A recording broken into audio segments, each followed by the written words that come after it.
Well, Star Trek Section 31 was released a few days ago, and unfortunately, I watched it. I'm going to try not to go into too much detail because we'll be here all day if I talk about every bad thing about this movie. I debated whether or not to even talk about it at all because I don't think I'm going to be able to say anything that hasn't already been said. It's a terrible movie. I mean, no one is saying that this is a good movie. It's not a good Star Trek movie, and it's not a good movie in general. But a lot of people seem surprised by just how bad it really is. We all knew it was going to be bad. I mean, it's yet another Alex Kurtzman Star Trek product that fetishizes the mirror universe and Section 31. I mean, give it a rest. They love those two aspects of Star Trek to the point where I almost wish they never even happened. Because they have used and abused Section 31 and the mirror universe at this point. Enough is enough. So it's bad, but I don't think people were prepared for it to be this bad. I, on the other hand, was prepared. Not to brag, but I knew it was going to be this bad. To me, it's the perfect example of what Star Trek has become over the last 8 years. This is it right here. Mindless action, horrible dialogue, vapid characters. Star Trek has become a Frankenstein monster of elements from other things that are not Star Trek. This movie is a Mission Impossible, Suicide Squad, Star Wars, Ocean's 11 style heist spy thriller. That's what it is. That's what you're getting. And you'll notice there's no Star Trek in any of those things. It does my head in. I mean, I don't even know where to begin. New Star Trek is often praised for being forward-thinking and progressive. But I think it's very much the opposite. To give an example, there's a character in this movie who is completely defined by her sexuality, and she almost immediately gets killed. I don't know. Is that forward-thinking? Is that good?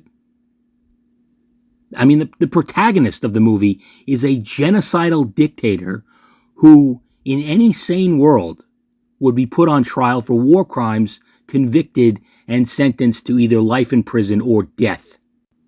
The hero of this movie is a character who you could easily argue should be executed. I mean, that's how backwards things are right now for Star Trek. This movie really shows a disdain for the Star Trek audience. They think we're the dumbest fan base on the planet because they think they can tell a story in the Star Trek universe that doesn't resemble Star Trek in any way and is even decidedly anti-Star Trek. And as long as they throw enough references and callbacks and Easter eggs, it won't matter. We'll just eat it up. It won't matter that this is the most vapid version of a Steal the MacGuffin movie you've ever seen. And the references, most of the time, don't even make sense. There is a character in the movie who is from the planet Charon. You know, the race of people who are black on one side and white on the other. Hey, what a great reference, except for the fact that they're extinct. That was the entire point of the episode. Let that be your last battlefield. They're referencing things they haven't even watched, or at the very least, haven't understood.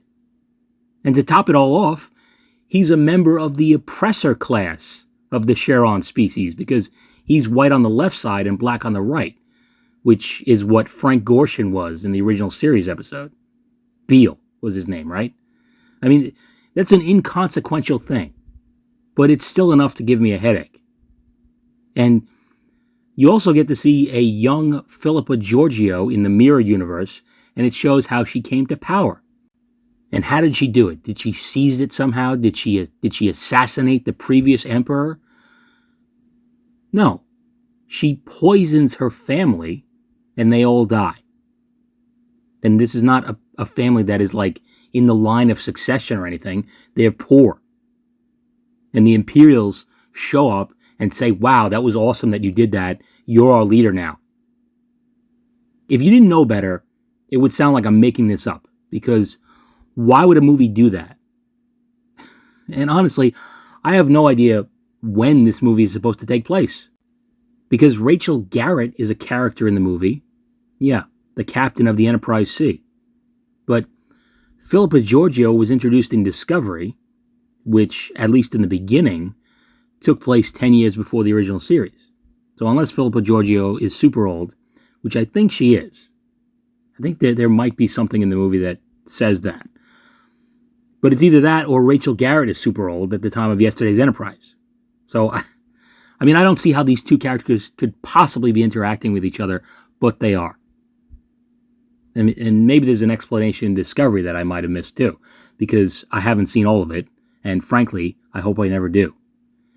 But it just feels very lazy to me. The only reason Rachel Garrett is in this movie is so that she can be a reference.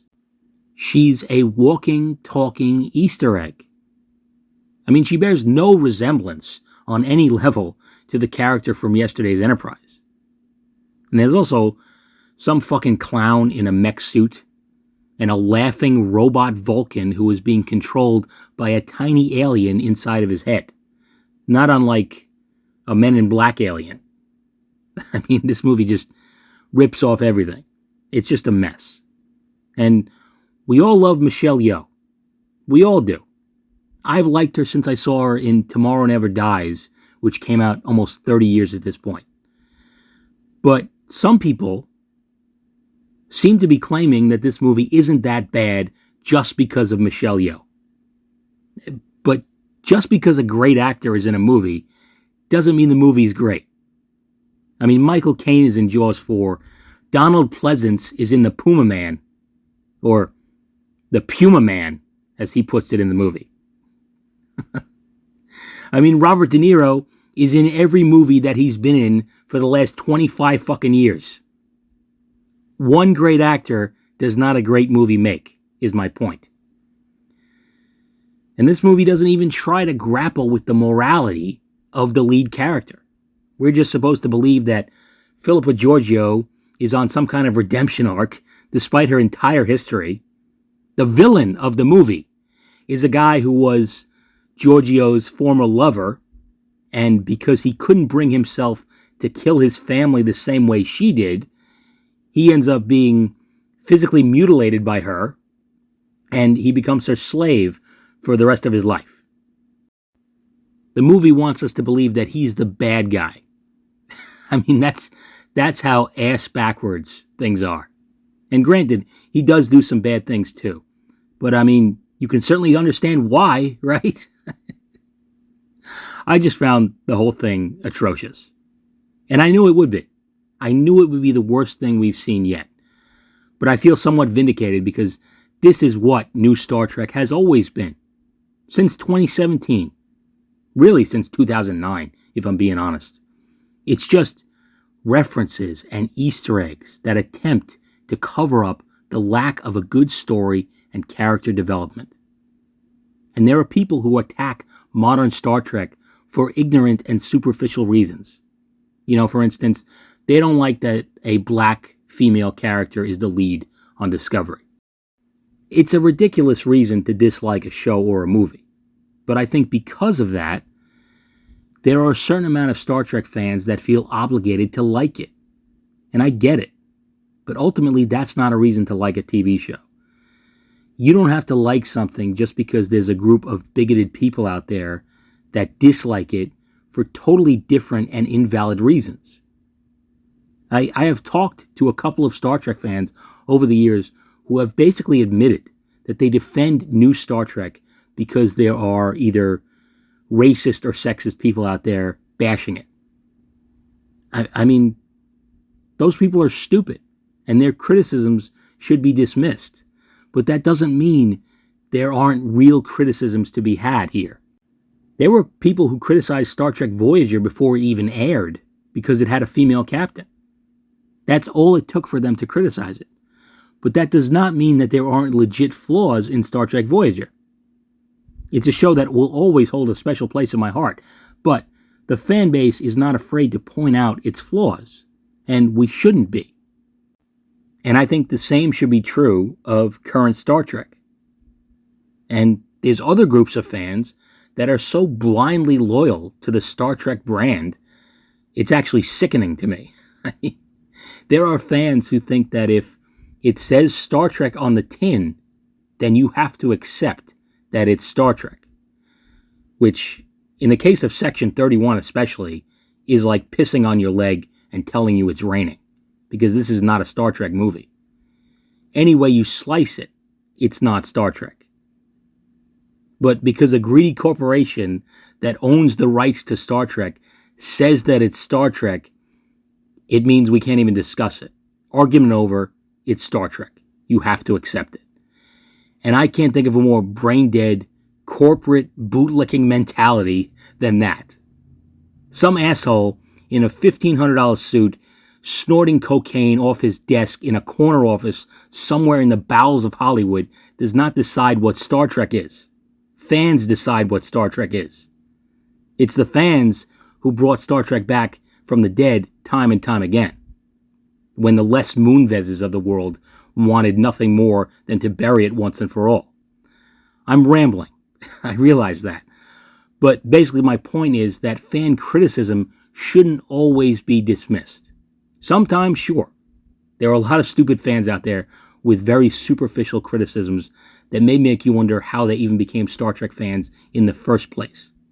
But there's also fans who are looking at whatever this shit is, and they're not seeing what they paid for. Sorry to go on a rant, but that's just how I feel about it.